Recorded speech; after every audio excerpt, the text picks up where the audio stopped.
there, and welcome back to Weird Soda for Life. I didn't do a lot of prep for this because I was feeling under the weather last week, so I decided to wing it. Ah, ah, you get it. Anyway, welcome back. Today we are back to our good friend Lester, and we are trying buffalo wing soda. Yeah, yeah. There's not a lot more to say about Lester or Lester's Fixins and the brand and everything else. We've talked about that probably more than anybody ever thought about the branding of this guy. But what we will talk about is the history of buffalo wings. Um, for those of you who haven't had buffalo wings, sorry.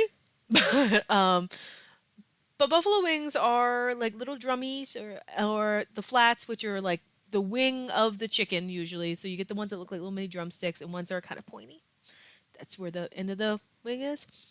Anyway, you get those. You bread them. You nowadays most of the time you deep fry them. You toss them in a delicious sauce, and then you get that sauce all over yourself as you eat it. Very delicious. Here for it. But if you've ever wondered how it got started, well, I'm here to tell you. So picture this: Sicily, 1910. Just kidding. But picture this. It's Buffalo. It's 1964. Your name is Teressa Bellissimo, and you own the Anchor Bar. And your son Dominic comes home with his college friends and says, "Ma, feed me. I'm hungry." And you look at those college students and you think, "What an ungrateful son for bringing all these mouths to feed. You know what I'm going to do?" No. But what you do, though, is go into the back and you have a bunch of these chicken wings. At the time, chicken wings in their own right weren't necessarily the sort of meal that you were intending on eating. It wasn't thrown away. It was just very cheap, right? So, but you had a lot of them because if you're at a bar, right, you're doing the food and everything else. So she gets these chicken pieces. She throws some breading on them. She mixes up vinegar and some cayenne pepper, creates this sauce, and it has a little bit of her own tomato sauce, and then bam, buffalo wings. Sounds great, right? Like if I ever make something in the kitchen without a recipe, I end up causing a house fire. And while spicy, like a buffalo wing, not nearly as edible. But uh, it sounds like a wonderful story, right? Except with all things, there is a second alternative story. Um, yes, the Bellissimos were honored by Buffalo in 1977 with National Chicken Wing Day. Who knew that was a day? Um, and this story has been perpetuated. But it turns out in 1961, a man named John Young, a man who was born in Alabama and moved up in 1948 to Buffalo, uh, a black man creates his own restaurant called John Young's Wings and Things. 1961. And in this, he creates wings that he breads and tosses in a sauce and serves to his customers. What was called at the time a mumbo sauce, but it sounds pretty familiar, and that actually dates it at 3 years before the Bellissimos state that they had their own chicken. And in fact, in interviews later on, John Young notes that Anchor Bar didn't start selling wings until the 70s. Now, whether that's true or not, by the mid to late 60s, the wings had started spreading. John Young didn't realize that because he had moved to Illinois. And when he came back in the 70s, saw that the wings that he claims that um, the bar owners and their husband had eaten from, was his invention. Now, uh, I, without insinuating too much, I, and the reason why brought up his race is that I think perhaps if you are Buffalo in the early 60s, when you, and or actually by this point by the 70s, and a product that puts you on the map takes off, it's probably an easier story, let's say, for some folks to swallow that this bar owner made wings for her kid.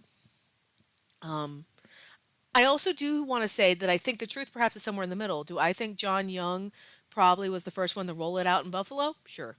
Wings in their own right have been around since at least the 1850s. I want to say there was a, I feel like I read an article stating that somebody talked about wings in 17, not 17, 750, like in China. Um, do I also think that sometimes it's more palatable to celebrate the hometown does good group as opposed to somebody who made the wings and then left to run other businesses and then came back? I think that too. Um, but there is a National Buffalo Wing Hall of Flame. That is a real thing. And in 2013, they acknowledged John Young's influence on the buffalo wing. And so, even if he may not have been the first, and again, I'm not saying that he was the first ever to come up with this idea, but perhaps the first in Buffalo to roll it out, I think that's enough of an acknowledgement that he definitely had something to do with it if a goofy Hall of Flame that is supposed to be for national like acknowledgement of the buffalo wing and notes that he had an outsized influence.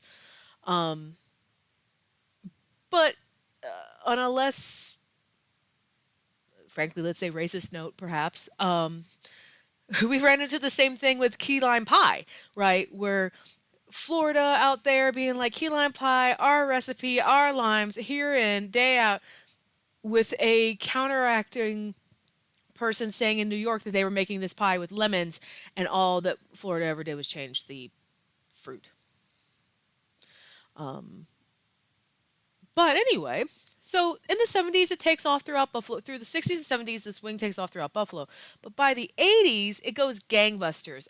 Buffalo Wild Wings, we talked about before, was founded in 1982 and sold wings. Hooters next year, right? I would also like to note that weirdly Mickey D's had wings, but also they had pizza during this time in the 80s. So like things were weird at Mickey D's, and maybe they aren't the arbiter of food health. I would also probably like to venture that in the 90s, the Buffalo Bills made it to the Super Bowl four times and lost four times. But you would think that putting your city on the map over and over and over again would probably get some attention on your food products, right?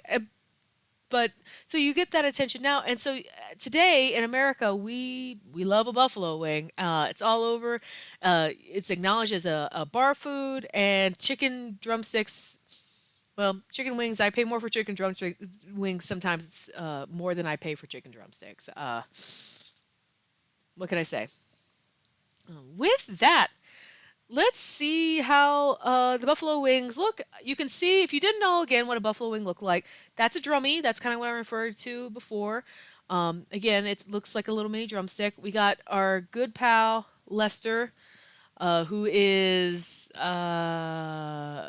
Lestering. It's an alarming shade of orange, but honestly, so is the buffalo wing soda. Soda.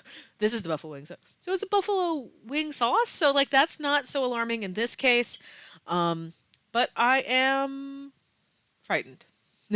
With that, let's see what we've gotten ourselves into, shall we? No.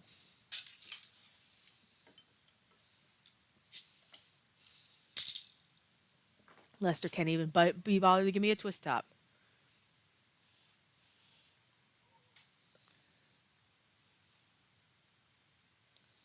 Ah, shoot. Where's my glass? Because I'm having a hard. It smells a little orangey, but also a little vinegary. So, again, weird soda for life. Uh, what do we got going on? Okay.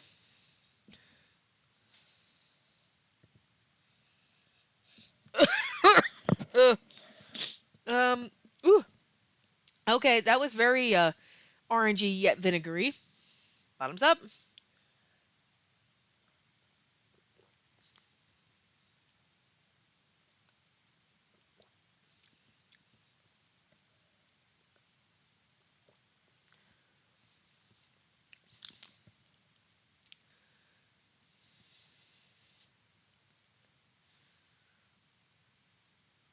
I don't know what I think about that. Um, it's still very sweet, as we've talked about with Lester. Pure cane sugar, blah blah blah. It says it on the bottle, so it's sweet. It smelled a little like orange, and then a very kind of vinegary smell, like you would expect from the sauce. But drinking it, it just tastes like nondescript sweet.